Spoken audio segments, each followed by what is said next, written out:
I don't know about you, but I've at times had slight little injuries, niggles, and I've been sent along to a healthcare professional, and normally I've been given exercises to help strengthen and to help rehabilitate me.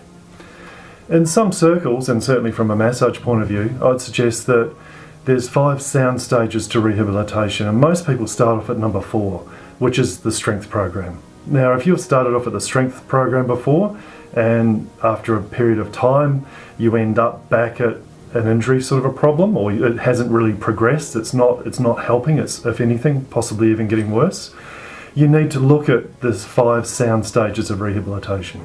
Stage 1, see a massage therapist. Why, may you ask? You know, I'm pushing my own barrow here, aren't I? In that instance I am, but I'm also not. If you think about the physiology of the body, muscles, when they're tight, they're semi-contracted, or if they're injured, they'll often contract. So, say if you've got a torn hamstring. Now the hamstring contracts, it tightens up, it restricts, and it inhibits. So normal functional range of motion is down. From that, if we then go into stage 4 and start strengthening it, and it's already tight, it's constricted, it doesn't want to move very well, how well is that going to happen? It's not. This is where the massage comes in. We can loosen the muscles off, and we can start to get them a lot more flexible. From there, we start to reorganize and get the biomechanics working on a better level. Biomechanics in this instance would be how well we're working. Now, with that, say the hamstring, since I use that as an analogy, commonly when the hamstring tightens up, or when you tear it, it will happen as a consequence of the gluteus maximus, our bottom muscle, either overworking and tightening up and locking up, or not working at all. Either way, the hamstring then has to do the work of the hamstring and the glute. The glute, by the way, is the strongest muscle in the body. It's the primary hip extensor, so it pulls our leg back. The hamstrings are secondary. So when you get the hamstring to do the work of the primary and the secondary, it doesn't work that well. And injury will almost always happen. The postural reasons, I'm not going to go into them now because we're talking about the 5 sound stages of rehab, but the videos are out there. So to further from that, we look at the massage, stage 1. We look at the biomechanics, stage 2. So getting everything functioning well, making sure that the glutes are working so the pressure's off the hamstrings, making sure that our feet are actually working well as well through our ankles. Because when we have one area tightening up, other areas can compensate and inhibit further.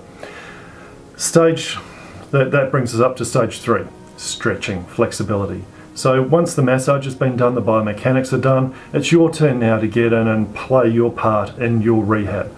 So with this, you need to start stretching. And what is stretching? Stretching, that'll be one of the other videos, but in brief, unless you're holding a stretch for about 30 seconds, and unless you can actually feel it within the area that you need to feel it, so if it's a hamstring, you want to feel it within the hamstring, you're not actually stretching.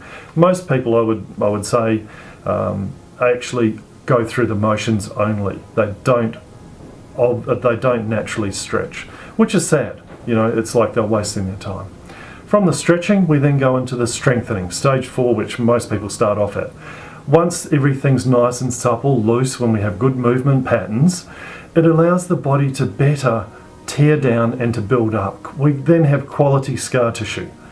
And in this instance, with the scar tissue being built in a quality manner, it doesn't have that inhibition, it doesn't have that further restriction to it, which is much better for us. The last stage, either sports or work-specific strengthening and conditioning. So if you play in any level of sport for that matter, or if you have a very vigorous job, you might need to do specific stuff to allow you to get back into full work and full sport.